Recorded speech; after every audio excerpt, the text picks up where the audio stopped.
بسم اللہ الرحمن الرحیم نحمده ونصلی ونسلم علی رسولہ الکریم اما بعد فاعوذ باللہ من الشیطان الرجیم بسم اللہ الرحمن الرحیم وما ارسلنا من قبلک الا رجالا نوحی الیہم فاسألوا اہل الذکر ان کنتم لا تعلمون بالبینات والزبر وانزلنا الیک الذکر لتبین للناس ما نزل الیہم ولعلہم یتفکرون صدق اللہ مولانا العظیم رب اشرح لی صدری ویسر لی امری واحلل عقدۃ من لسانی یفقہوا قولی اللہم صل علی محمد وعلی آل محمد کما صلیت علی ابراہیم وعلی آل ابراہیم انک حمید مجید اللہم بارک علی محمد وعلی آل محمد کما بارکت علی ابراہیم وعلی آل ابراہیم انک حمید مجید۔ قرآن کریم کے مطالعے کا تسلسل چل رہا تھا اور بہت اہم مباحث اور اہم تفاسیر کے سلسلے آپ کے سامنے ہم نے بیان کر دیے۔ آج کی نشست میں تفسیر کے کچھ مبادیات اور بنیادی باتوں کی طرف اشارہ کرنا مقصد ہے، اور ان مبادیات کو اس لیے ہم بیان کریں گے کہ تاکہ بہت سارے لوگ آج قرآن مجید کو سمجھنے کے لیے اور قرآن مجید کا معنی اور مفہوم بیان کرنے کے لیے وہ آزاد خیالی کا مظاہرہ کرتے ہیں، جس طرح سے چاہتے ہیں اس کا ترجمہ، جس طرح سے چاہتے ہیں اس کی تفسیر بیان کرتے ہیں۔ ایسوں کے متعلق قرآن کہتا ہے یضل بہ کثیرا ویہدی بہ کثیرا، بہت سارے لوگوں کو اللہ تبارک و تعالیٰ اس قرآن کے ذریعے سے ہدایت دیتا ہے اور بہت سارے اس سے بھٹک جاتے ہیں، گمراہی کے راستوں پر چلے جاتے ہیں۔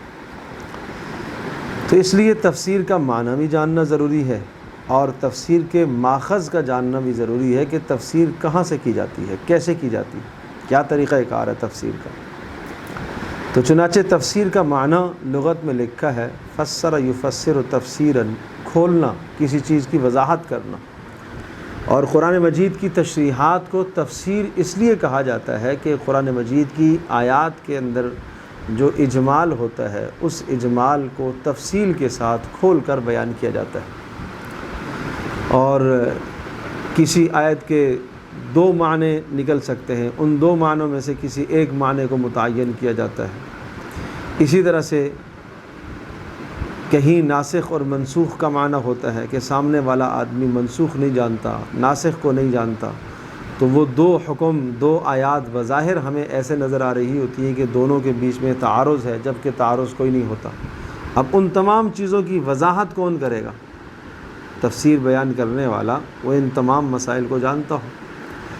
تو تفسیر کا معنی عرض کیا ہے کہ فسر یفسر، و تفسیر کا معنی ہے کشف، کھولنا، بیان کرنا، وضاحت کرنا۔ مفسرین کی اصطلاح میں تفسیر کہا جاتا ہے۔ علامہ آلوسی رحمۃ اللہ علیہ نے تفسیر روح المعانی میں جو تفسیر کا معنی بیان فرمایا ہے وہ یہ ہے التفسیر علم یعرف بہ فہم کتاب اللہ المنزل علی نبیہ محمد صلی اللہ تعالی علیہ وسلم و بیان معانیہ واستخراج احکامہ و حکمہ۔ ارشاد فرمایا کہ علم تفسیر وہ علم ہے جس کے ذریعے سے اللہ تبارک و تعالیٰ کی کتاب کے فہم کو سمجھا جاتا ہے۔ اس تفسیر کے ذریعے سے اللہ کی کتاب یعنی قرآن مجید کے فہم کو اور قرآن مجید کے معنی کو سمجھا جاتا ہے۔ وہ کتاب المنزل علی نبی محمد صلی اللہ علیہ وسلم، وہ اللہ کی عظیم الشان کتاب جس کو اللہ پاک نے محمد صلی اللہ علیہ وسلم پر اتارا اور نازل فرمایا، اور اس کے معنی کو بیان کیا جاتا ہے تفسیر میں، اور اسی طرح سے اس کے احکام کو ذکر کیا جاتا ہے، استخراج احکام، استنباط مسائل، ایک آیت سے کئی مسائل کا استنباط ہوتا ہے۔ یا ایھا الذین آمنوا اذا قمتم الی الصلاۃ فاغسلوا وجوہکم وایدیکم الی المرافق وامسحوا برؤوسکم وارجلکم الی الکعبین۔ اب یہ ایک آیت آ گئی جس کا معنی تو یہ ہے کہ اے ایمان والو، اذا قمتم الی الصلاۃ، جب تم نماز کے لیے کھڑے ہو جاؤ، فاغسلوا وجوہکم، تو تم اپنے چہروں کو دھو دیا کرو، اور وَأَيْدِيَكُمْ إِلَى الْمَرَافِقِ، اور اسی طرح سے اپنے بازوؤں کو بھی کوہنیوں تک دھو دیا کرو۔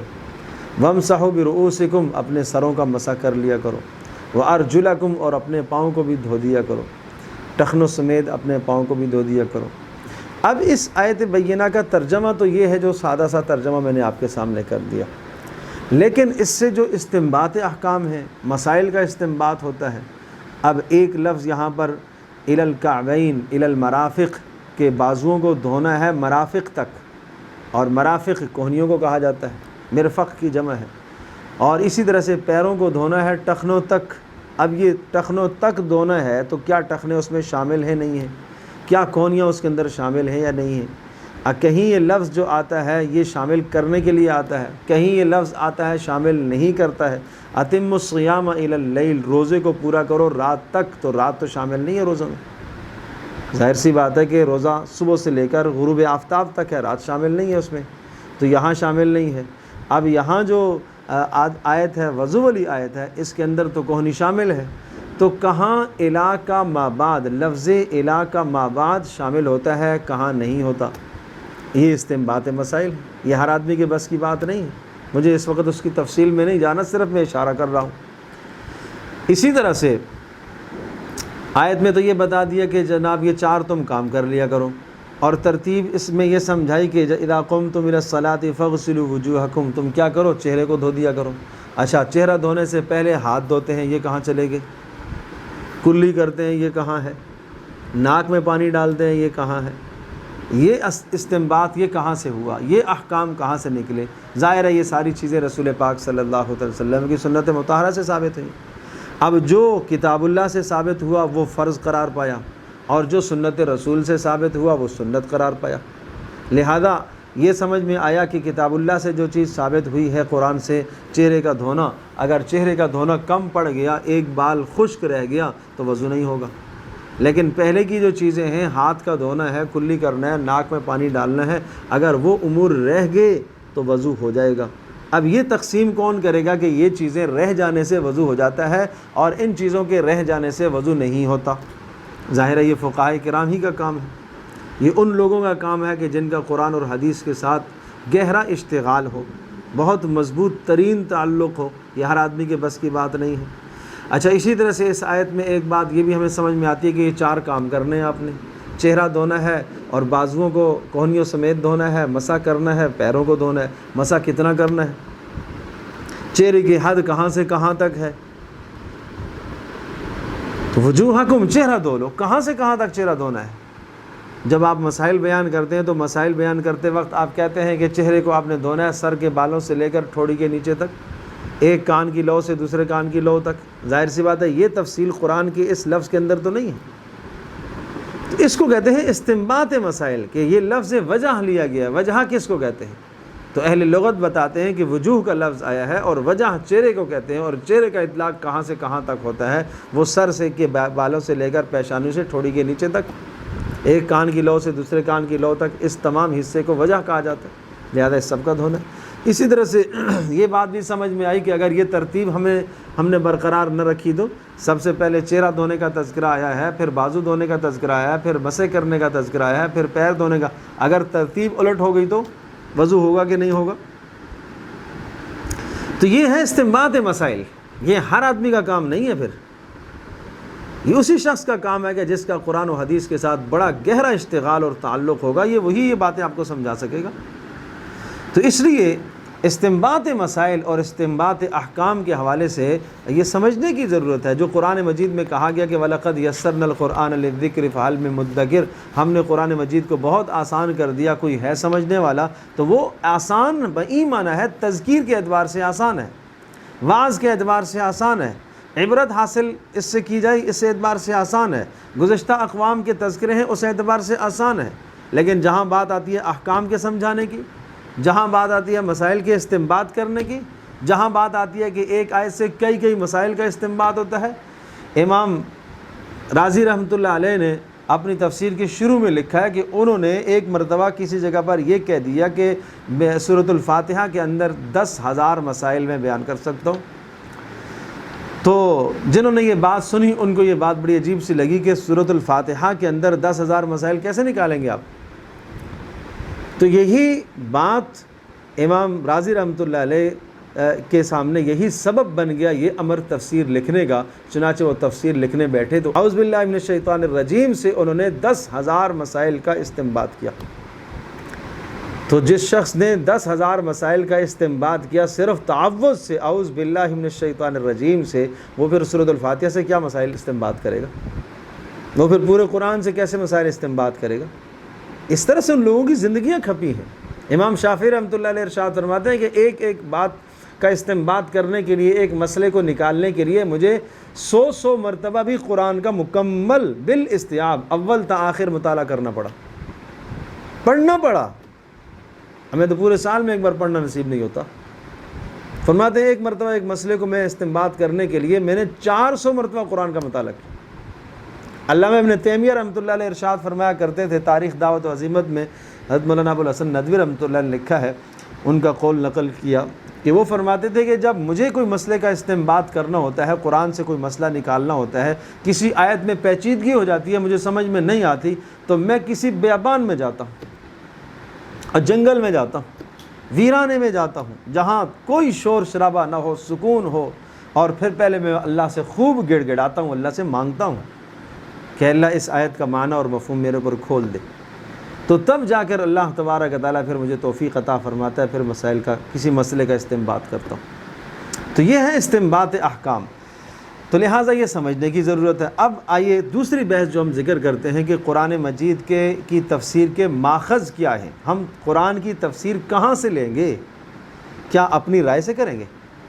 اپنی سوچ سے ہم تفسیر کریں گے؟ نہیں، قرآن کریم کی تفسیر کے ماخذ ہیں، کہاں سے لی جائے گی؟ سب سے پہلا ماخذ قرآن مجید کی تفسیر قرآن مجید ہی سے لی جائے گی۔ تفسیر القرآن بالقرآن، قرآن مجید کی تفسیر کہاں سے کی جائے گی؟ قرآن کے ذریعے سے، اس لیے کہ قرآن بعض کی خود تفسیر کرتے ہیں۔ مثال کے طور پر سورۃ الفاتحہ میں یہ بات آئی، صراط الذین انعمت علیہم، اے اللہ میں راستہ مانگتا ہوں ان لوگوں کا جن پر تو نے انعام فرمایا ہے۔ ہمیں تو نہیں پتہ کہ ان پر انعام فرمایا اللہ پاک نے، قرآن خود بتاتا ہے۔ سورۃ النساء کے اندر خود اس مضمون کو ذکر فرمایا، کیا بات آئی ہے؟ اولئک الذین انعم اللہ علیہم من النبیین والصدیقین والشہداء والصالحین وحسن اولئک رفیقا۔ جن لوگوں پر اللہ کا انعام ہوا ہے وہ نبی ہیں، وہ صدیقین ہیں، وہ شہداء ہیں، وہ صالحین ہیں۔ یہ 4 طبقے ہیں، اور ان 4 طبقوں کی رفاقت جس کو مل گئی اس کو بہترین رفاقت مل گئی۔ تو سورۃ الفاتحہ کی اس آیت کی تفسیر سورۃ النساء کی اس آیت نے خود بیان کر دی۔ تو یہ پہلا ماخذ سمجھیے کہ قرآن کی تفسیر کہاں سے ہم کریں گے؟ قرآن سے ہی لیں گے۔ اس طرح سے بے شمار آیات ہیں قرآن میں آیا ہے، فَانْكِحُوا مَا طَابَ لَكُم مِّنَ النِّسَاءِ مَثْنَىٰ وَثُلَاثَ وَرُبَاعَ۔ سورۃ النساء کی آیت نمبر 3 میں یہ مضمون ہے، فَانْكِحُوا، آپ نکاح کر لو، مَا طَابَ لَكُم مِّنَ النِّسَاءِ، جو بھی عورتیں آپ کو اچھی لگیں نکاح کر لو۔ اچھا، آگے سورۃ النساء کی آیت نمبر 23 میں بتایا، یہاں یہ بتایا کہ جو بھی تمہیں اچھی لگے نکاح کر لو۔ کیا کوئی ایسی تو نہیں ہے جو حرام ہے آدمی کے لیے، جس کے ساتھ نکاح آدمی کے لیے جائز نہیں ہو؟ ہے، کیوں نہیں ہے؟ حرمت علیکم امہاتکم، آیت نمبر 23 خود بتا رہی ہے کہ ہاں جو بھی تمہیں اچھی لگے ان سے نکاح کر لو، لیکن ماں سے نکاح نہیں ہو سکتا، بناتکم بیٹیوں سے نکاح نہیں ہو سکتا، بنات الاخ بھتیجیوں سے نکاح نہیں ہو سکتا۔ یہ تفصیل ہم پہلے بیان کر چکے ہیں۔ 15 قسم کی محرمات بیان کر دی کہ یہ 15 قسم کی محرمات سے آپ نکاح نہیں کر سکتے۔ وَأَن تَجْمَعُوا بَيْنَ الْأُخْتَيْنِ إِلَّا مَا قَدْ سَلَفَ، ایک عورت آپ کے عقد میں ہے، اس کی دوسری بہن، حقیقی سگی بہن آپ کو بہا گئی تو نہیں جمع کر سکتے اس کو، حالانکہ پہلے والی آیت بتا رہی ہے کہ جو بھی تمہیں اچھی لگے اس کو اپنے نکاح میں لے لو۔ تو اس آیت کی تفسیر خود دوسری آیت کر رہی ہے، یا ایھا الذین آمنوا اوفوا بالعقود احلت لکم بہیمۃ الانعام الا ما یتلی علیکم۔ ارشاد فرمایا کہ اے ایمان والو، اللہ کے وعدوں کو پورا کیا کرو، اور احلت لکم بہیمۃ الانعام، اور تمہارے لیے چوپائے حلال کر دیے گئے، الا ما یتلی علیکم، ہاں جن چوپایوں کا تذکرہ آگے آئے گا وہ حلال نہیں ہے۔ اب وہ جب تک ہم اس آیت کو نہیں دیکھیں گے تو اس کا مطلب ہے کہ سارے حلال ہو گئے، سارے چوپائے حلال ہیں کیا؟ نہیں، آگے خود تفصیل بتا دی۔ تو اس طرح سے وعلی الذین ہادوا حرمنا ما قصصنا علیک من قبل، 14ویں سپارے میں ارشاد فرمایا کہ یہودیوں پر ہم نے وہ چیزیں حرام کر دی جو پہلے ہم نے آپ کو بتا دی ہیں، اور وہ پہلے پیچھے بتایا ہے سورۃ الانعام میں، کل ذی ظفر، کھر والے جانور حرام۔ تو یہ عرض یہ کر رہا ہوں کہ قرآن مجید خود ایک آیت کی تفسیر دوسری آیت کے اندر تفسیر موجود ہوتی ہے۔ اب ظاہر سی بات ہے کہ ایک آدمی صرف اسی آیت کو دیکھ کر معنی اخذ کر لے اور اپنی عقل کے مطابق کوئی معنی متعین کر دے، اس کے سامنے دوسری آیات نہ ہو تو وہ تفسیر کے اندر بہک جائے گا، اسے غلطی لگے گی اور گمراہی میں چلا جائے گا۔ اسی طرح سے دوسرا ماخذ جو ہے تفسیر کا وہ ہے تفسیر القرآن بالحدیث، حدیث کے ذریعے سے قرآن کی تفسیر بیان کرنا۔ مثال کے طور پر حافظوا علی الصلوات والصلاۃ الوسطی وقوموا للہ قانتین، سورۃ البقرہ کی آیت نمبر 238 ہے، جس میں ارشاد فرمایا کہ حافظوا علی الصلوات، نمازوں کی حفاظت کیا کرو، والصلاۃ الوسطی، اور درمیانی نماز کی بھی حفاظت کیا کرو، وقوموا للہ قانتین، اور اللہ کے سامنے خشوع اور خضوع اور عاجزی کے ساتھ جھکا کرو۔ اب یہ درمیانی نماز صلاۃ وسطیٰ کون سی نماز ہے؟ خود رسول پاک صلی اللہ علیہ وسلم نے خندق کے موقع پر یہ ارشاد فرمایا، حبسونا عن صلاۃ الوسطیٰ لعنہم اللہ، کہ اللہ تبارک تعالیٰ ان مشرکین پر لعنت فرمائے، انہوں نے ہمیں صلاۃ وسطیٰ سے روک دیا، ایسی مشغولیت ہو گئی تھی کہ عصر کی نماز نہیں پڑھ پائے۔ تو پتہ چلا کہ صلاۃ وسطیٰ کون سی نماز ہوئی ہے؟ عصر کی نماز ہوئی، آپ نے خود اس کی وضاحت کر دی۔ اور پھر رسول اکرم صلی اللہ تعالیٰ علیہ وسلم کا منصب ہی یہی تھا کہ وہ قرآن کی تشریح بیان فرمائیں، قرآن کی تفسیر بیان کرتے، اپنے ارشادات سے اور اپنے اقوال سے، ارشادات سے اعمال سے، ارشادات سے اعمال سے، یعنی اقوال سے اعمال سے۔ یہ آیت نازل ہوئی وَأَنذِرْ عَشِيرَتَكَ الْأَقْرَبِينَ، اب اپنے قرابت داروں کو ڈرائیے۔ اب اقربین سے کون سا مراد ہے؟ کون سے قرابت دار ہیں؟ کیا نسبی قرابت دار ہیں؟ کیا تعلق دار مراد ہیں؟ جان پہچان والے ہیں؟ آپ کے اڑوس پڑوس میں جو رہنے والے ہیں؟ تو اس آیت کے نازل ہونے کے بعد آپ نے قریش کو، اپنے خاندان والوں کو، بنی ہاشم کو جمع فرمایا، تو پتہ چلا اقربین سے مراد قرابت داری، رشتہ داری مراد ہے۔ ٹھیک ہے جی؟ تو کیا عرض کیا کہ تفسیر القرآن بالحدیث، اور بالحدیث میں پھر دونوں چیزیں آئیں گی، کیا؟ رسول اکرم صلی اللہ علیہ وسلم کے اقوال بھی اور آپ علیہ السلام کے اعمال بھی، اعمال کے ذریعے سے بھی آپ نے شرح فرمائی، تفسیر فرمائی، اور اقوال کے ذریعے سے بھی آپ نے تفسیر فرمائی۔ قرآن میں آیا ہے اقیم الصلاۃ، نماز کو قائم کرو، ٹھیک ہے جی، نماز کو قائم کرتے ہیں۔ کہیں نہیں آیا کہ فجر کی نماز جب آپ پڑھیں گے تو آپ نے 2 سنتیں ادا کرنی ہیں اور پھر 2 فرض پڑھنے ہیں۔ ظہر میں آپ نے 4 سنتیں پڑھنی ہیں، پھر 4 فرض پڑھنے ہیں، اور ان 4 فرضوں میں آپ نے آہستہ قرات کرنی ہے، جماعت پڑھیں گے۔ فجر میں آپ نے زور سے قرات کرنی ہے، امام زور سے قرات کرے گا۔ یہ کہاں سے سمجھ میں آیا؟ یہ کون بتائے گا؟ یہ حدیث، یہ رسول پاک صلی اللہ علیہ وسلم کے ارشادات ہیں۔ تو جب تک رسول پاک صلی اللہ علیہ وسلم کے ارشادات کو ساتھ نہیں ملائیں گے، قرآن کا سمجھنا ناممکن۔ لہٰذا اس سے وہ خیالات، باطل نظریات کا قلع قم ہو جاتا ہے جو یہ کہتے ہیں کہ ہمارے لیے قرآن ہی کافی ہے، رسول کی حیثیت محض ایک پیغمبر کی سی ہے، رسول کی حیثیت محض ایک قاصد کی سی ہے، بس اس نے اللہ کا پیغام اٹھایا اور مخلوق تک پہنچا دیا، باقی اب ہم جانیں، اللہ کا کلام جانیں اور اللہ جانے، ہم جس طرح سے چاہیں گے عمل کریں گے۔ تو ایسوں سے پوچھا جائے کہ نماز کیسے پڑھیں گے بھائی، زکوٰۃ کیسے ادا کریں گے؟ قرآن تو کہتا ہے آتوا الزکاۃ، زکوٰۃ دو۔ بھائی زکوٰۃ کا معنی ہوتا ہے بڑھوتری، کون سے مال سے زکوٰۃ دیں گے، کتنا نصاب ہوگا تو زکوٰۃ دیں گے، سال کا گزرنا اس میں شرط ہے، زکوٰۃ کس کو دیں گے، اس کے مصارف کیا ہیں، کہاں خرچ کریں گے، یہ ساری تفصیل، یہ تمام تفصیل کہاں سے آئے گی؟ حدیث۔ تو اس لیے حدیث خود قرآن مجید کی شرح ہے، وہ تفسیر ہے۔ تو جب تک آپ حدیث کو ساتھ نہیں ملائیں گے اس وقت تک آپ قرآن کی تفسیر نہیں سمجھ سکتے۔ اس لیے صاف صاف آپ نے ارشاد فرمایا، ابو داؤد شریف کی روایت ہے، ایک زمانہ آئے گا ایک آدمی پیٹ بھرا ہوا اور لذت کی زندگی گزار رہا ہوگا اور اپنی مسحری اور چارپائی پر بیٹھ کر کہے گا میرے لیے قرآن کافی ہے، میرے لیے قرآن کافی ہے، میرے لیے قرآن کافی ہے۔ آپ نے فرمایا خبردار خبردار اس بات کو سمجھو، جو چیز اللہ پاک نے جس طرح سے قرآن مجید میں حرام کی ہے وہ اسی طرح سے حرام ہے، جس طرح سے میں نے جو حرام کیا ہے وہ بھی اسی طرح سے حرام ہے، جس چیز کو میں نے حلال بتایا وہ بھی ایسا ہی حلال ہے جس طرح سے اللہ پاک نے قرآن مجید میں چیزوں کو حلال بتایا۔ تو آپ علیہ الصلوۃ والسلام کی اتباع، آپ نے اپنی اتباع کو لازم قرار دیا ہے۔ تو ہم قرآن کو رسول اکرم صلی اللہ تعالی وسلم کے ارشادات کے بغیر، آپ کے اعمال کے بغیر نہیں سمجھ سکتے۔ اگر حضرت صلی اللہ علیہ وسلم کی سنت مطہرہ کو، احادیث مبارکہ کے ذخیرے کو بیچ میں سے نکال دیا جائے تو حضرت صلی اللہ تعالی وسلم کے ذخیرے کے، حدیث کے ذخیرے کو نکالنے کے بعد قرآن کی کوئی شرح نہیں کر سکتا۔ تو یہ دوسرا ماخذ ہے۔ اور تیسرا ماخذ ہے اقوال صحابہ۔ تفسیر کہاں سے کریں گے قرآن مجید کی؟ صحابہ کرام رضی اللہ عنہم اجمعین کے اقوال سے۔ اچھا، صحابی بھی جب تفسیر بیان کرتے تھے تو وہ بھی ان اصولوں کو مد نظر رکھتے تھے۔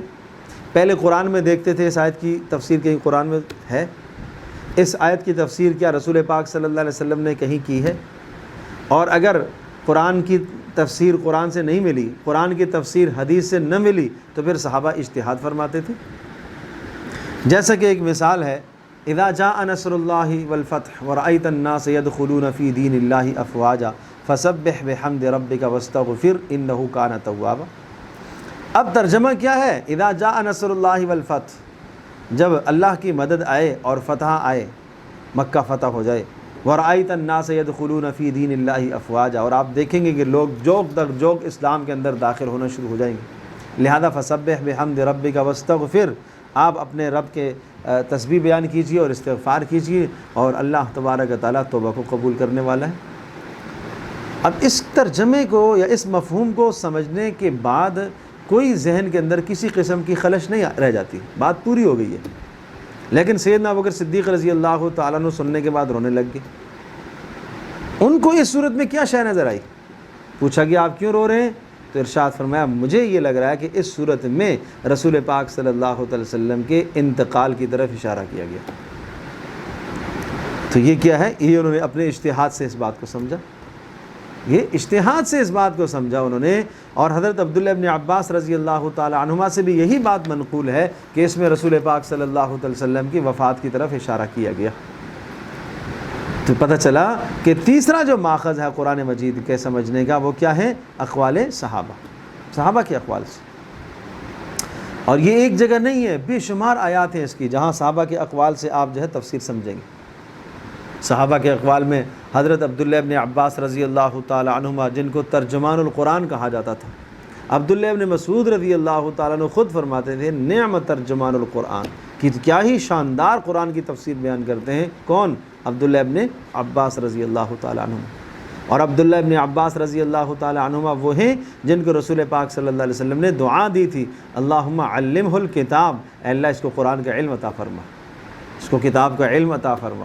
اور عجیب بات یہ کہ یہ دعا کب دی تھی؟ جب انہوں نے رسول پاک صلی اللہ علیہ وسلم کی خدمت کی تھی، تو خدمت کی بنیاد پر انہیں یہ دعا ملی ہے۔ تو پتہ چلا کہ چھوٹے بڑوں کی خدمت کیا کرتے ہیں اور بڑے پھر ان کو دعائیہ کلمات کہا کرتے تھے۔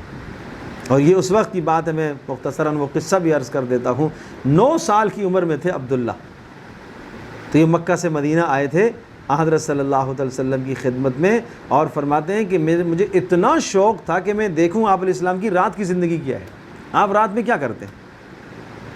تو کہا میں مدینہ میں پہنچا، اس دن اللہ کا کرنا ایسا ہوا کہ حضرت صلی اللہ علیہ وسلم کا قیام حضرت میمونہ رضی اللہ تعالیٰ عنہ کے پاس تھا، اور میمونہ رشتے میں میری خالہ تھی، مجھے اور سہولت ہو گئی، اب تو مسئلہ ہی نہیں ہے کوئی۔ تو میں نے خالہ سے کہا کہ میرا بستر آپ رسول پاک صلی اللہ علیہ وسلم کے پاس لگا دیجئے، اور رات جب نبی علیہ السلام بیدار ہوں تو آپ نے مجھے اٹھا دینا، میں دیکھنا چاہتا ہوں کہ آپ علیہ السلام کیا کرتے ہیں رات کو اٹھ کے، میں رات کے اعمال دیکھنا چاہتا ہوں۔ تو فرماتے ہیں حضرت میمونہ نے میرا بستر نبی علیہ السلام کے برابر میں لگا دیا، سرہانے کی طرف۔ تو حضرت صلی اللہ علیہ وسلم رات کو بیدار ہوئے، تو میں نے دیکھا کہ سب سے پہلا آپ نے کیا کام کیا، آپ بیدار ہوئے اور آپ علیہ الصلوۃ والسلام نے آپ اپنے بستر پر بیٹھے، آپ نے اپنی آنکھوں کو ملا، بسم اللہ الرحمن الرحیم الحمدللہ الذی احیانا بعد ما اماتنا والیہ النشور، یہ کلمات آپ نے پڑھے، اور پھر آپ نے تکیے کے نیچے سے مسواک نکالی اور آپ مسواک چبانا آپ نے شروع کر دیا، اور پھر آپ حاجت کے لیے تشریف لے گئے۔ جب حاجت کے لیے تشریف لے گئے تو عبداللہ فرماتے ہیں کہ میں پیچھے پیچھے گیا اور میں نے لوٹے میں پانی بھر کر اس سلیقے سے رکھا آپ علیہ الصلوۃ والسلام کے سامنے کہ جب حاجت سے آپ باہر تشریف لائیں گے تو تاکہ پانی نظر بھی آئے اور کہیں پاؤں کی ٹھوکر نہ لگے، اور پانی کو میں نے اوپر سے ڈھک بھی دیا۔ تو آپ علیہ الصلوۃ والسلام نے وہ پانی دیکھا سلیقے سے رکھا ہوا، پوچھا کس نے رکھا؟ بتایا میں نے رکھا۔ تو آپ خوش ہوئے، آپ نے دعائیں دی، پھر وضو فرمایا، میں آپ کی وضو کے دوران میں نے آپ کے وضو پر اعضاء پر پانی ڈالتا رہا۔ پھر نماز کے ساتھ میں آپ علیہ السلام تشریف لے گئے، نماز میں کھڑے ہوئے، میں بھی برابر میں کھڑا ہو گیا، اور جب میں بھی برابر میں کھڑا ہو گیا آپ کے ساتھ اب کی اقتداء میں نماز پڑھنے لگا تو میں تھوڑا سا پیچھے شرم کے مارے پیچھے ہو کے کھڑا ہو جاتا، آپ علیہ السلام پھر مجھے آگے کھینچتے، پھر میں پیچھے کھڑا ہو جاتا، پھر آگے کھینچتے، پھر میں پیچھے ہو جاتا۔ تو جب سلام پھیرا تو کہا کہ عبداللہ یہ کیا بات ہے، میں آپ کو آگے کھینچتا ہوں آپ پیچھے ہو جاتے ہو؟ کہ اللہ کے رسول میری کیا مجال آپ کے برابر میں کھڑے ہونے کی، آپ کا بلند مقام، میں تو اس قابل نہیں۔ تو مجھے دعا دی اللہم علمہ الکتاب، اے اللہ اس کو کتاب کا علم عطا فرما، اس کو قرآن کا علم عطا فرما۔ یہ ادب پر علم ملتا ہے۔ عبداللہ بن عباس کے آداب تھے، عبداللہ بن عباس نے آداب بجا لائے رسول پاک صلی اللہ علیہ وسلم کے، عبداللہ بن عباس نے خدمت فرمائی، عبداللہ بن عباس کا ذوق تھا اور شوق تھا یہ قرآن سیکھنے کا، نبی کی سیرت کو سیکھنے کا ذوق دیکھو، یہ بات سمجھنے کی ہے۔ تو ان کو دعا ملی ہے اللہم علمہ الکتاب، اللہ ان کو کتاب کا علم عطا فرما۔ تو عبداللہ بن مسعود رضی اللہ تعالیٰ فرمایا کرتے تھے کہ نعم ترجمان القرآن، کیا ہی شاندار تفسیر بیان کرنے والے قرآن کی، کون؟ عبداللہ بن عباس رضی اللہ تعالیٰ عنہ۔ اور صحابہ میں سب سے زیادہ بڑے مفسر کہلاتے تھے حضرت عبداللہ بن عباس رضی اللہ تعالیٰ عنہما۔ تو بہرحال تیسرا ماخذ میں نے عرض کیا کہ قرآن مجید کی تفسیر ہم کہاں سے لیں گے؟ اقوال صحابہ سے۔ چوتھا ماخذ ہے اقوال تابعین، کہ تفسیر القرآن باقوال التابعین، کہ قرآن مجید کی تفسیر کرنا تابعین کے اقوال کے ذریعے سے۔ تابعین ان بلند لوگوں سے کو کہا جاتا ہے کہ جنہوں نے رسول پاک صلی اللہ علیہ وسلم کے صحابہ کو دیکھا، اور صرف دیکھا نہ ہو بلکہ ان کی اتباع کی ہو، اس لیے کہ تابعین تبع سے ہے، تو تابعی اسی ہی کو کہا جائے گا کہ جس نے صحابہ کرام رضی اللہ عنہم اجمعین کی اتباع کی ہو، ان کے پیچھے چلے ہوں۔ تو ان کے اقوال سے بھی قرآن کی تشریح کی جاتی ہے، جیسا کہ حضرت سعید بن مسیب رحمۃ اللہ علیہ جلیل القدر تابعین میں سے ہیں۔ قرآن مجید کی اس آیت میں ما جعل اللہ من بحیرۃ ولا صائبۃ ولا وصیلۃ ولا حام، سورۃ المائدہ کی آیت نمبر 103 ہے، جس میں ارشاد فرمایا کہ اللہ نے نہ تو کوئی بحیرہ حرام کیا ہے، نہ صائبہ، نہ وصیلہ، نہ حام۔ اب یہ جانوروں کے نام ہیں، یہ عرب نے خود نام رکھے ہوئے تھے، تو جو آدمی اس لغت کو سمجھتا ہوگا تو وہ سمجھے گا کہ بحیرہ عرب کی اصطلاح میں مشرکین کس جانور کو کہتے تھے۔ تو حضرت سعید بن مسیب رحمۃ اللہ علیہ نے متعین فرمایا، انہوں نے فرمایا کہ بحیرہ عرب اس جانور کو کہتے تھے کہ اس اونٹنی کو کہ جس کا دودھ نکالنا چھوڑ دیتے تھے اور بتوں کے نام نامزد کر دیتے تھے کہ یہ ہمارے بتوں کے نام ہیں، اور بحیرہ باہر سے ہے، اس کا کان چیر دیتے تھے، بڑا حصہ اس کا کاٹ دیتے تھے، باہر مانا کشادہ، تو وہ زیادہ حصہ اس کے کان کا چرا ہوا ہوتا تھا، اور یہ نشانی ہوتی تھی کہ یہ بتوں کے نام نامزد ہو گئے۔ اب ظاہر سی بات ہے کہ یہ معنی کون متعین کر رہے ہیں؟ یہ تابعین، جن کا رسول پاک صلی اللہ علیہ وسلم کے ارشادات اور احادیث سے بہت گہری مناسبت ہو، قرآن سے گہری مناسبت ہو، اور اسی طرح سے لغت سے بھی گہری مناسبت ہو۔ یہ قرآن سمجھنے کے لیے محنت کرنی پڑتی ہے۔ حضرت امام اصمعی رحمۃ اللہ علیہ ارشاد فرماتے ہیں کہ میں نے 19 سال قرآن مجید کی لغت عربی زبان سیکھی ہے قرآن سمجھنے کے لیے۔ قرآن کی زبان میں نے سیکھی ہے قرآن سمجھنے کے لیے، کتنے سال میں؟ 19 سال۔ تو اس طرح سے محنتیں ہیں لوگوں کی۔ تو پانچواں ماخذ ہے لغت کا۔ لغت کا ماخذ کیا ہے؟ لغت کا ماخذ یعنی قرآن مجید کی تشریح ہم کریں گے لغت عرب کے ذریعے سے، کہ جو آیت آئی ہے، جو لفظ آیا ہے، وہ اس محاورے میں کس معنی میں استعمال ہوتا ہے؟ جب تک ایک آدمی کسی محاورے کو نہیں سمجھتا اس وقت تک وہ معنی نہیں سمجھ سکے گا۔ جیسے کہ آتا ہے فَقُلْ اضْرِبْ بِعَصَاكَ الْحَجَرَ، اب اضرب بعصاک الحجر، ضرب قرآن میں 3 طرح کے معنی میں استعمال ہوا ہے۔ ضرب کا معنی مارنا بھی ہے، ضرب کا معنی چلنا بھی ہے، ضرب کا معنی مثال دینا بھی ہے۔ کس جگہ پر مثال دینا ہے، کس جگہ پر مارنا ہے اور کس جگہ پر چلنا ہے، ظاہر ہے یہ وہی بتا سکے گا جس کی لغت سے گہری مناسبت ہوگی۔ تو لہٰذا یہ ارشاد ہے قُلْ اضْرِبْ بِعَصَاكَ الْحَجَرَ، کہ ہم نے یہ کہا موسیٰ علیہ السلام سے کہ اضرب بعصاک الحجر، کہ اپنے عصا کو حجر پر، پتھر پر مارو۔ اب یہاں کچھ لوگوں کو غلطی لگ گئی، انہوں نے اس کا معنی یہ کیا اضرب بعصاک الحجر کہ اپنے عصا کے ذریعے سے سخت اور پتھریلی زمین میں عصا کے ذریعے سے چلا کرو، ٹیک ٹیک لگا کے چلا کرو۔ حالانکہ نہیں معلوم کہ چلنے کے معنی میں جب آتا ہے اضرب تو فی آتا ہے، وآخرون یضربون فی الارض وَإِذَا ضَرَبْتُمْ فِي الْأَرْضِ، فی آتا ہے، یہاں فی نہیں ہے، یہ با ہے، یہاں مارنے کے معنی میں ہے۔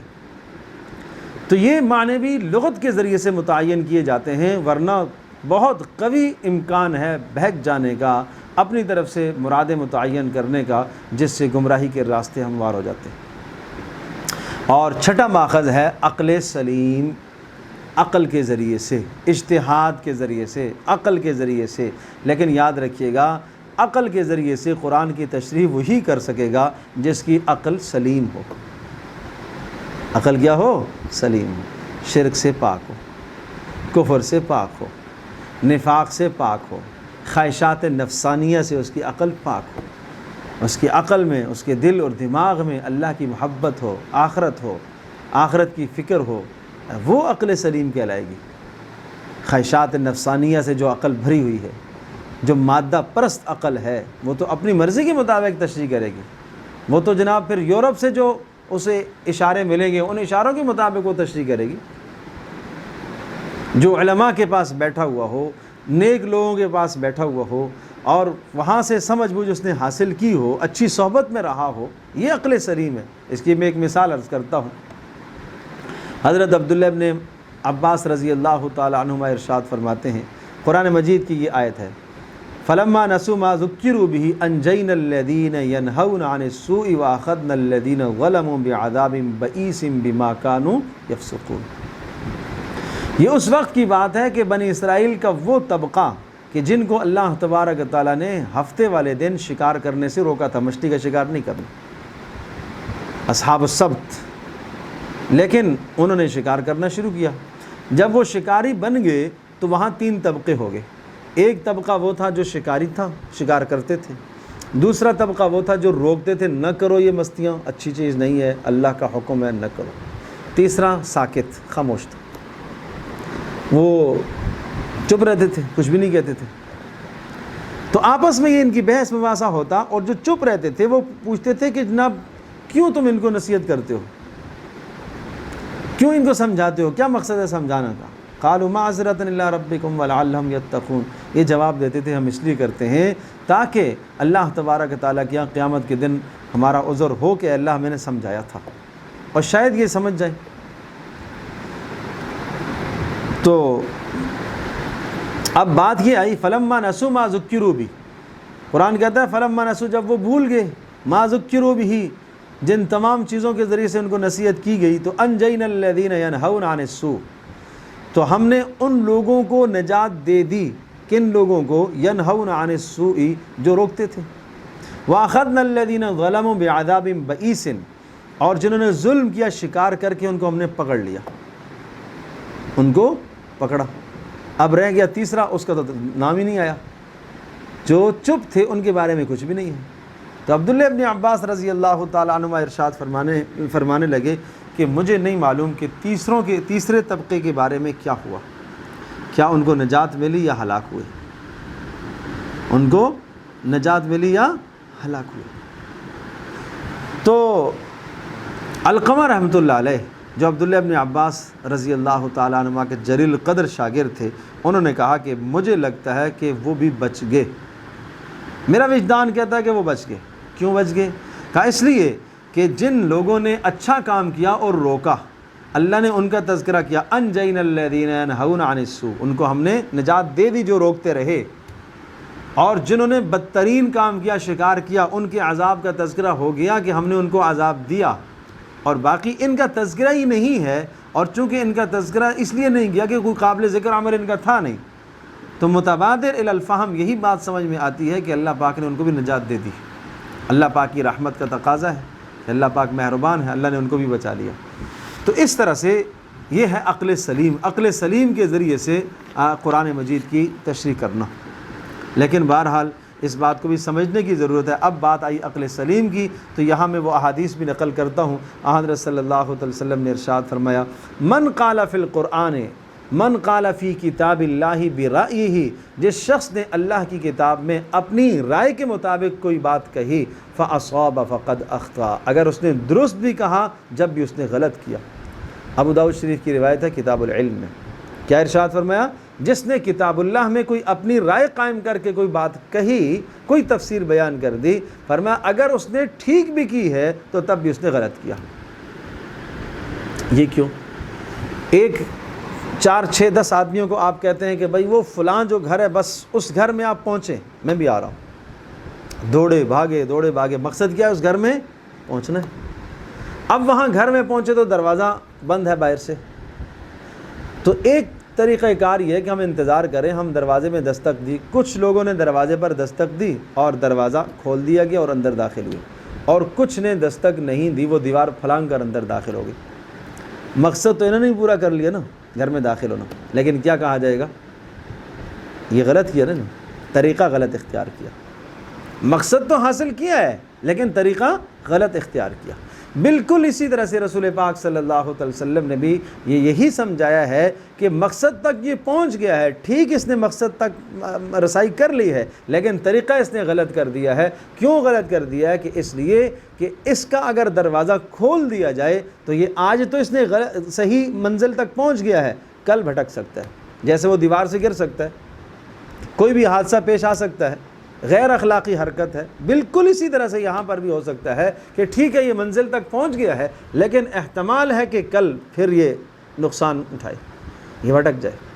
تو اس لیے آپ علیہ الصلوۃ والسلام نے اس دروازے کو ہی بند کر دیا، عقل سے قرآن کی تفسیر کرنے کے دروازے کو ہی آپ نے بند کر دیا، تفسیر بالرائے کے دروازے کو آپ نے بند کر دیا، اور فرمایا من قال فی القرآن بغیر علم، جس نے بغیر علم کے قرآن مجید میں کوئی بات کہی، فَلْيَتَبَوَّأْ مَقْعَدَهُ مِنَ النَّارِ، وہ اپنا ٹھکانہ جہنم میں بنا لے، وہ اپنا ٹھکانہ جہنم میں بنا لے۔ اب تفسیر بالرائے کے حوالے سے، یعنی اپنی رائے سے تفسیر کرنا، بغیر علم کے تفسیر کرنا، اس کے متعلق چند باتیں اور ذہن نشین فرما لیں۔ اپنی رائے سے تفسیر کرنے کا مطلب یہ ہوا کہ جو آدمی تفسیر کرنے کی اہلیت نہیں رکھتا، نہ اس کو عربی لغت سے مناسبت ہے، نہ اس کو قرآن مجید کے معنی سے کوئی مناسبت ہے، نہ اس کو رسول پاک صلی اللہ علیہ وسلم کی ارشادات اور احادیث مبارکہ پر اس کا احاطہ ہے اور عبور ہے اور نظر ہے، نظر غائر اس کی نہیں ہے، نہ وہ ناسخ منسوخ کو جانتا ہے، نہ وہ شان نزول کے واقعات سے آگاہ ہے، نہ اس کو صرف نحو سے کوئی مناسبت ہے، نہ اس کو بلاغت سے کوئی مناسبت ہے۔ قرآن مجید میں جن علوم کو استعمال کیا گیا ان تمام کے تمام علوم میں سے کسی علم سے وہ واقف نہیں ہے، تو یہ کیا کر رہا ہے؟ تفسیر بالرائے تو کر رہا ہے، تو یہ گمراہی کا راستہ ہے۔ اسی طرح سے تفسیر بالرائے یہ بھی ہے کہ نصوص اور ماخذ کو چھوڑ کر اپنے مطلب کی تشریح کرنا، یعنی کسی آیت کی تشریح دوسری آیت میں موجود ہے، یہ اس کو نہیں لے رہا، کسی آیت کی تشریح قرآن مجید کی اس تشریح حدیث میں موجود ہے، یہ اس کو نہیں لے رہا، کسی آیت کی تشریح میں صحابہ کے اقوال موجود ہیں، یہ وہ نہیں لے رہا، کسی آیت کی تشریح میں تابعین تبع تابعین کے اقوال موجود ہیں لیکن وہ نہیں لے رہا، لغت کا سہارا موجود ہے وہ نہیں لے رہا، تو یہ کیا کر رہا ہے؟ تفسیر بالرائے کر رہا ہے، لغت کو نظر انداز کر رہا ہے۔ اسی طرح سے کسی آیت کی تفسیر میں از خود اجتہاد کر کے مسائل کا استنباط کر رہا ہے، جبکہ یہ اجتہاد کا اہل ہی نہیں ہے، اجتہاد کا اہل ہی نہیں ہے، اور از خود مسائل کا استنباط کر رہا ہے، اور اپنی مرضی اور منشا کے مطابق قرآن کی آیت کو ادھر لے کے جاتا ہے ادھر لے کے جاتا ہے۔ ایسوں کے متعلق تو قرآن میں کیا ارشاد ہے؟ وَإِذَا رَأَيْتَ الَّذِينَ يَخُوضُونَ فِي آيَاتِنَا فأعرض عنہم حتی یخوضوا فی حدیث غیرہ۔ سب مفسرین یہ لکھتے ہیں کہ اس کا پہلا مصداق کیا ہے؟ غلط تفسیر بیان کرنا۔ وَإِذَا رَأَيْتَ الَّذِينَ، جب آپ دیکھیں ایسے لوگوں کو، يَخُوضُونَ فِي آيَاتِنَا، ہماری آیات کے بارے میں بحث مباحثہ کر رہے ہوں، فَأَعْرِضْ عَنْهُمْ، آپ ان کی مجلس میں مت بیٹھیں۔ آپ دیکھیے تمام تفاسیر کو، سب تفاسیر یہی بات، تفاسیر والے یہی لکھتے ہیں کہ اس کا پہلا مصداق کون ہے؟ جو قرآن کی غلط تفسیر بیان کر رہے ہیں، جو تفسیر بالرائے کر رہے ہیں، جو اپنی رائے کے مطابق تفسیر بیان کر رہے ہیں، اپنی خواہش کے مطابق، اپنی خواہش کے تابع قرآن کو کر کے لے کے جا رہے ہیں، سائنس کے تابع کر کے قرآن مجید کو لے کے جا رہے ہیں۔ آج قرآن کو سائنس کے تابع کر رہے ہو، اور کل جو ہے نا آنے والے زمانوں میں تحقیق سائنس کی بدل گئی، تو پھر تو قرآن کی آیت کو تو لوگ جھٹلا دیں گے۔ تو تمام کی تمام چیزوں کو، اپنے معاشرے کو، اپنے ماحول کو قرآن کے تابع کیا جائے، سائنس کو قرآن کے تابع کیا جائے، اپنی زندگی کو قرآن کے تابع کیا جائے، قرآن کو ادھر موڑا نہ جائے۔ آج یہ حال ہے کہ ہر آدمی تفسیر بیان جو کرنا چاہتا ہے، اور ہر آدمی اس قرآن مجید کی تفسیر سے، آیات سے اپنے مقصد کی باتوں کو نکالنا چاہتا ہے، اور جو وہ غلط سے غلط کام کر رہا ہوتا ہے اس غلط کام پر قرآن سے دلیل نکال کے لے آتا ہے۔ اور ماشاءاللہ ہماری عوام بھی سیدھی سادھی، وہ جب دلیل دیکھتے ہیں، بھائی اس نے تو قرآن کی آیت پڑھی ہے، اس نے کیا پڑھی ہے؟ قرآن کی آیت پڑھی ہے۔ اب وہ آیت سے متاثر ہو جاتے ہیں۔ اللہ کے بندو، قرآن کی آیت پڑھی ہے تو قرآن کی آیت تو وہ شخص بھی پڑھتا ہے جو رسول اکرم صلی اللہ علیہ وسلم کے بعد دوسری نبوت کا دعویٰ کرتا ہے، معاذ اللہ ثم معاذ اللہ، وہ بھی اپنی نبوت جو ہے وہ قرآن سے ثابت کرتا ہے، تو کیا کہیں گے؟ وہ ٹھیک کہہ رہا ہے۔ ایک آدمی الہ ہونے کا دعویٰ کر رہا ہے، رب ہونے کا دعویٰ کر رہا ہے، وہ بھی اپنے لیے 10 دلائل جمع کر کے لے آتا ہے، لیکن سوال یہ کہ اس دلیل کو پرکھنے کا معیار آپ کے پاس ہے؟ کوئی اس دلیل کے لیے کوئی کسوٹی آپ کے پاس ہے؟ ہاں جی اس نے بڑی اچھی دلیل دی ہے، عقلی دلیل دیتا ہے، ہم متاثر ہو جاتے ہیں۔ وہ عقلی دلیل پیش کرتا ہے، ہم متاثر ہو جاتے ہیں کہ اس نے دلیل دی ہے۔ لیکن مسئلہ یہ ہے کہ سوال یہ ہے کہ ہمارے پاس اس دلیل کے پرکھنے کا کیا معیار ہے؟ ہمارے پاس اس دلیل کے درست جاننے کی کیا کسوٹی ہے؟ وہ نہیں ہے ہمارے پاس، وہ نہیں ہے۔ تو ہمیں وہ ورغلا کے لے جاتے ہیں، گمراہ ہو جاتے ہیں لوگ۔ تو صرف لفاظی سے، اور قرآن کیا کہتا ہے؟ وَإِذَا رَأَيْتَهُمْ تُعْجِبُكَ أَجْسَامُهُمْ وَإِن يَقُولُوا تَسْمَعْ لِقَوْلِهِمْ كَأَنَّهُمْ خُشُبٌ مُّسَنَّدَةٌ۔ واہ جی واہ، کیا شاندار تقریریں تھیں ان کی، منافقوں کی۔ قرآن کہتا ہے آپ یہ تقریریں جب کرتے ہیں اور یہ جب بات کرتے ہیں، تُعْجِبُكَ أَجْسَامُهُمْ، کیا شاندار باتیں کرتے ہیں، اور ڈھیل ڈھول سے ایسا لگتا ہے کہ یہ 100% اسلام کا مخلص ہے، لیکن ہے پیچھے سے پکا دشمن۔ تو یہ کسوٹی آپ کے پاس تو ہونی چاہیے نا، یہ علماء کے پاس ہے، یہ اہل علم کے پاس ہے۔ مجھے آپ یہ بتائیے معذرت کے ساتھ کہ ہم جناب جمع کر لیتے ہیں، میڈیکل کی ساری کتابیں لے آتے ہیں، ہم بچے کو نہیں بھیجیں گے کالج میں، ہم نہیں بھیجیں گے یونیورسٹی میں، ہم تعلیمی گاہوں میں نہیں بھیجیں گے، ہم تعلیمی ادارے میں نہیں بھیجیں گے۔ کیوں نہیں بھیجیں گے جی؟ کتابیں ساری لے آئیں، بھئی وہاں بھی کتابیں پڑھنی ہیں تو یہاں ہی پڑھ لے گا، مطالعہ کریں، اسٹڈی کر کے نکالیں کہ اس بیماری کا کیا حل ہے۔ تو بات یہی ہے کہ پھر وہ نکالے گا تو پھر وہ جان، نیم ملا تو خطرہ ایمان، اور نیم حکیم تو خطرہ جان، یہی ہے۔ اور کیا ہوگا پھر؟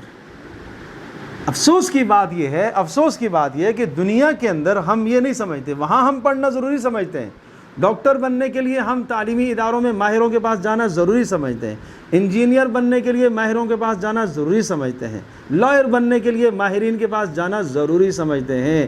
قرآن جیسی عظیم الشان کتاب کو سمجھنے کے لیے ہم خود اپنی رائے قائم کرتے ہیں، کہتے ہیں اللہ نے آسان کیا، اللہ نے آسان کیا۔ ٹھیک ہے، اللہ نے آسان کیا، اللہ نے رسول کیوں بھیجا پھر؟ پہلے قرآن کے مخاطب کون لوگ ہیں؟ صحابہ ہیں۔ کون سی زبان ہے ان کی؟ عربی زبان ہے، اور عربی زبان میں کوئی ہلکے پھلکے لوگ نہیں تھے، فصاحت اور بلاغت کے عروج پر تھے وہ۔ پوری دنیا کو وہ عجم کہتے تھے کہ گونگے، تمہیں بولنا ہی نہیں آتا ہے، ایسی شاندار ایسی ان کی تقریریں ہوتی تھی۔ سبحان اللہ، ایک مجلس میں جو ہزار شعر کہنا ان کے لیے کوئی مشکل کام نہیں ہوتا تھا، قرآن ان کی زبان میں اترا ہے۔ لیکن بتاؤ، اس قرآن کو سمجھانے کے لیے معلم، استاذ، مربی ساتھ آیا کہ نہیں آیا؟ جگہ جگہ قرآن میں رسول کا ہدف کیا بتایا گیا ہے کہ رسول یعلمہم الکتاب والحکمہ، یعلمہم الکتاب والحکمہ، قرآن سکھائے گا، قرآن کا معنی سکھائے گا، اور اپنے احادیث اور ارشادات کے ذریعے سے قرآن کی تشریح کرے گا۔ لتبین للناس، آپ بیان کریں گے، آپ سمجھائیں گے، آپ بیان کریں گے، آپ سمجھائیں گے۔ تو ہم رسول پاک صلی اللہ علیہ وسلم کی تعلیمات کو چھوڑیں، ہم بیچ میں سے اس معلم اور مربی کو نکال کر از خود سمجھنا چاہیں تو پھر گمراہی کے راستے کھلیں گے بھائی، پھر گمراہی کے راستے کھلیں گے، پھر آپ وہاں جا کے پہنچو گے کہ واپسی کا کوئی امکان نہیں رہے گا، پھر سمن بکمن عمی فہم لا یعقلون والی بات ہے، فہم لا یرجعون والی بات ہو جائے گی پھر۔ تو اس لیے ضروری ہے کہ قرآن مجید کو سمجھنے کے لیے ماہرین کے پاس بیٹھو، جن لوگوں کی زندگیاں کھپی ہیں، جو قرآن کو سمجھتے ہیں، سمجھانا بھی جانتے ہیں، ان کے پاس بیٹھو، ان سے سیکھو۔ محض صرف مطالعوں سے، صرف عربی کتب کو دیکھنے سے، اردو تفاسیر کو دیکھنے سے آدمی مفسر نہیں بنتا۔ ٹھیک ہے، کسی اچھی تفسیر کا آپ مطالعہ کریں، آپ مفسر نہیں بنیں گے، آپ ناقل رہیں گے۔ یہ ناقل ہے، آپ نقل کر رہے ہیں۔ اسی طرح سے متشابہات میں اپنی رائے قائم کرتا ہے تو تفسیر بالرائے کر رہا ہے۔ الف لام میم کیا معنی ہے؟ اللہ عالم بمراد بذالک۔ ہاں کوئی احتمال ہے، شاید یہ ہو سکتا ہے، اس طرح کے احتمالات علماء نے لیے ہیں، لیکن حتمی اور یقینی بات متعین کرنا کہ نہیں یہی مراد ہے، تو یہ کیا ہے؟ یہ تفسیر بالرائے ہے۔ اور ایسی تفسیر بیان کرنا جس سے ضروریات دین مجروح ہوں، یہ بھی کیا ہے؟ تفسیر بالرائے کہلائے گی۔ یہ سب چیزیں تفسیر بالرائے ہیں، اس سے بچنا چاہیے۔ اب آخر میں چند ان تفاسیر کا تذکرہ کرتا ہوں کہ جو آپ کو معین اور مددگار ہوں گی مطالعے کے لیے۔ آپ ان تفاسیر کا مطالعہ دیکھیں۔ یہ بات میں کر رہا ہوں عوام الناس کے لیے۔ اگر میرے سننے والے ساتھیوں میں کوئی اہل علم ہیں، علماء ہیں یا طلباء ہیں تو ان کے لیے پھر میں الگ بات عرض کروں گا، یا یہ ہے کہ وہ مجھ سے الگ سے رابطہ کر لیں۔ تو عوام الناس اگر قرآن کو سمجھنا چاہیں، مطالعہ کرنا چاہیں، تو سب سے پہلا کام تو یہ کریں کہ اپنے لیے ایک معلم، ایک مربی، ایک استاذ کا انتخاب کریں۔ ایک مستند، ایک اچھا سمجھنے والا، ایک ذہین و فطین، ایک عالم بعمل کا انتخاب کریں۔ اس کو آپ اپنا استاذ بنائیں، اس کی نگرانی میں رہ کر پھر آپ مطالعہ کریں۔ پھر آپ جو ہے اردو ترجمہ آپ دیکھیں، آپ آسان ترجمہ آپ لے لیں۔ حضرت مولانا مفتی تقی صاحب دامت برکاتہ العالیہ کا آسان ترجمہ، بہت سہل انداز سے ترجمہ کیا گیا۔ اسی طرح سے تفسیر عثمانی ہے، اس کو آپ دیکھیں، وہ مختصر نوٹس بھی ساتھ لکھے ہوئے ہیں۔ ترجمہ لکھا ہوا ہے اور ترجمے کے کناروں پر پھر حاشیے میں مختصر نوٹس لکھے ہوئے ہیں، اس سے کافی بات واضح ہو جاتی ہے۔ اچھا، یہاں غلطی تھوڑی سی اور ہے، کوتاہی ہماری ہے۔ کوتاہی ہماری کیا ہے کہ ہمیں اپنی اردو زبان سے وہ مناسبت نہیں ہے۔ ہم نے انگریزی اتنی پڑھ لی کہ بات میں نے پہلے بھی کہی تھی کہ انگریز کو پڑھاتے۔ اپنی جو زبان تھی، جو مادری زبان تھی، جو بنیادی زبان تھی، جو قومی زبان تھی، اور جس زبان کے اندر ہمارا دین اور ہمارے اسلام کا ایک بہت بڑا ذخیرہ لکھا گیا ہے، وہ زبان، اس سے ہم بہت دور چلے گئے۔ تو وہ ہم جب پڑھتے ہیں تو ہمیں مشکل لگتی ہے۔ وہ مشکل وہ نہیں ہے، وہ ہم کہیں غلط ہو گئے۔ وہ چیز اپنی جگہ پر ٹھیک ہے، وہ اردو میں لکھی ہوئی ہیں، لیکن چونکہ ہمیں وہ اردو آتی نہیں ہے۔ تو اس لیے میرے عزیز دوستو اور بزرگوں، جب آپ لکھیں گے، آپ دیکھیں گے، آپ پڑھیں گے تو انشاءاللہ آپ کو وہ اردو بھی آ جائے گی۔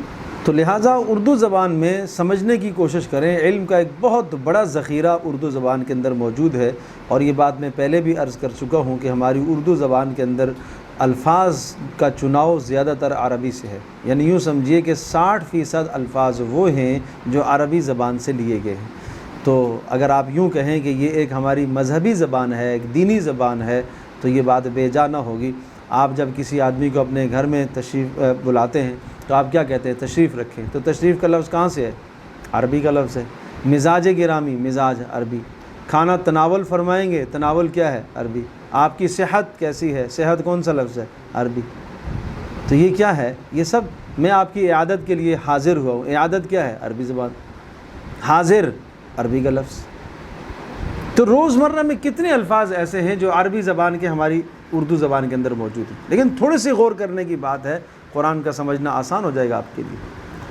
تو تفسیر عثمانی کی بات میں عرض کر رہا تھا کہ اس کو آپ بنیاد بنائیں، یعنی تھوڑی سی اگر آپ تفصیل جاننا چاہتے ہیں، یعنی ترجمہ پڑھنے کے بعد پھر بین سطور پھر حاشیہ کچھ دیکھنا چاہتے ہیں، کچھ آپ مزید اس میں تفصیل جاننا چاہتے ہیں، تو تفسیر عثمانی ایک بہترین چیز ہے۔ مختصر ہونے کے باوجود بھی قرآن مجید کے مفہوم کی بہترین تعبیر کی جاتی ہے اس میں۔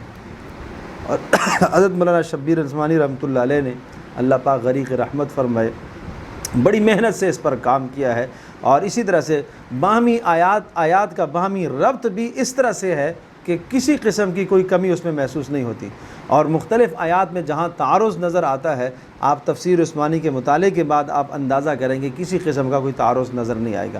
اور اسی طرح سے عصر حاضر میں پیدا ہونے والے شبہات، اشکالات، باطل پرستوں کے جو اعتراضات ہیں، ان اعتراضات کے بہت معقول انداز سے کافی اور شافی جوابات دیے گئے ہیں۔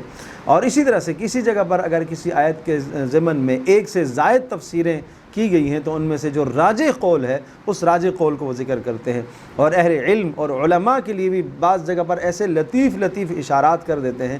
یعنی تفسیر عثمانی پڑھنے کے بعد اگر آپ 10 تفسیروں کا مطالعہ کر کے آئیں اور پھر آپ تفسیر عثمانی پڑھیں گے تو پھر آپ کو اندازہ ہوگا کہ کتنے پتہ کی بات لکھی ہوتی ہے۔ ایک چھوٹا سا جملہ ہوتا ہے، چھوٹا سا فقرہ ہوتا ہے، اس میں پوری ایک آیت کا معنی حل ہو جاتا ہے۔ تو بہرحال یہ کہ چونکہ ہماری کمزوری ہے، ہم اس کی طرف توجہ نہیں کرتے، دیکھتے نہیں ہیں، تو اسے دیکھا جائے۔ اگر قرآن مجید کا معنی آپ سمجھنا چاہتے ہیں، پھر بھی جہاں سے کوئی پیچیدگی ہو، اغماض ہو، تو کسی مستند عالم دین سے آپ رابطہ کریں۔ اسی طرح سے معارف القرآن کو آپ دیکھیں، حضرت مولانا مفتی شفیع رحمۃ اللہ علیہ، تھوڑی سی اگر مزید آپ تفسیر عثمانی سے زیادہ تفصیل چاہتے ہیں تو آپ معارف القرآن کو دیکھیں۔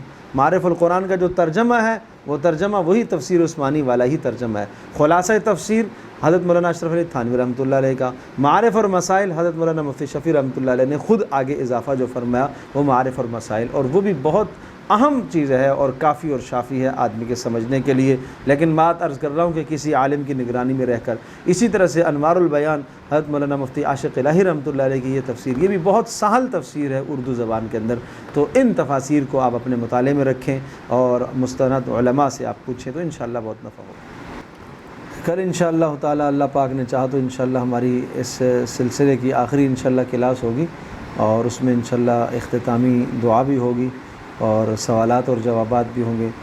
جتنے دن آپ نے پڑھا سنا تو اس میں کوئی چیز آپ کو سمجھ میں نہ آئی ہو، اور اسی طرح سے مطالعہ قرآن کریم کے متعلق کوئی سوال پوچھنا چاہتے ہیں تو انشاءاللہ ان سوالات کے بھی تفصیل سے جوابات دیے جائیں گے۔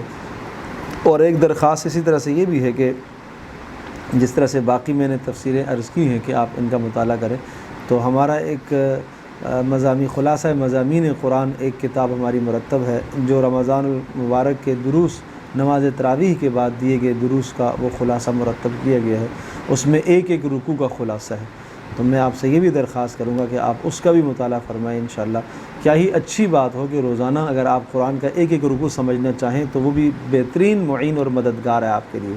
اس کا طریقہ کار یہ ہے کہ آپ پہلے ایک رکوع کا ترجمہ آپ دیکھ لیں آسان ترجمے سے، پھر اسی طرح سے آپ تفسیر عثمانی سے اس کا جو حاشیہ ہے وہ دیکھ لیں، اور پھر اس کے بعد وہ جو خلاصہ مضامین قرآن ہے اس کے وہ رکوع کا خلاصہ دیکھیں کہ اس میں کیا باتیں ہیں، کتنی چیزیں ہیں، 3 باتیں ہیں، 4 باتیں ہیں، 5 باتیں ہیں، تو وہ انشاءاللہ اس طرح سے بہت جلد آپ قرآن مجید کو سمجھ سکیں گے۔ اگر روزانہ ایک ایک رکوع بھی اس طرح سے آپ کرتے رہیں، ان 3 چیزوں کو آپ بنیاد بنا لیں، تو انشاءاللہ اللہ پاک کی ذات سے امید ہے کہ بہت اچھا قرآن کے ساتھ آپ کا شغف اور آپ کا تعلق ہو جائے گا۔ آپ شروع تو فرمائیں، آپ شروع تو کریں، آدھا سپارہ 1 سپارے تک آپ کو تھوڑی سی مشکل ہوگی انداز سمجھنا قرآن مجید کا، اور اسی طرح سے ترجمے کو سمجھنا ذرا قدرے مشکل ہوگا، لیکن جب آپ ممارست کریں گے، محنت کریں گے، روزانہ آپ لگیں گے اور اللہ پاک سے آپ علم نافع مانگیں گے، تو ایسا ہو نہیں سکتا کہ اللہ پاک آپ کی رہنمائی نہ فرمائے۔ تو انشاءاللہ کل اس پر ہم تفصیلی بات مزید بھی کریں گے۔ تو آپ سے درخواست ہے کہ کل اختتامی جو ہماری دعا ہوگی اس میں بھی آپ شریک ہو رہیں گے انشاءاللہ، اور اگر کوئی سوالات آپ کے ذہن میں ہیں تو وہ سوالات بھی آپ سوچ کے آئیں گے۔ اللہ پاک ہم سب کے لیے عمل کرنا آسان فرمائے۔ الحمدللہ رب العالمین والصلاۃ والسلام علی سید الانبیاء والمرسلین وعلی آلہ وصحبہ اجمعین۔ اللہم ارحمنا بالقرآن العظیم واجعل لنا اماما ونورا وہدی ورحمہ۔ اللہم ذکرنا منما نسینا وعلمنا منما جہلنا وارزقنا تلاوته آناء الليل واطراف النہار واجعله لنا حجة یا رب العالمین۔ وصلی اللہ تعالی علی خیر خلق محمد وعلی آلہ وصحبہ اجمعین۔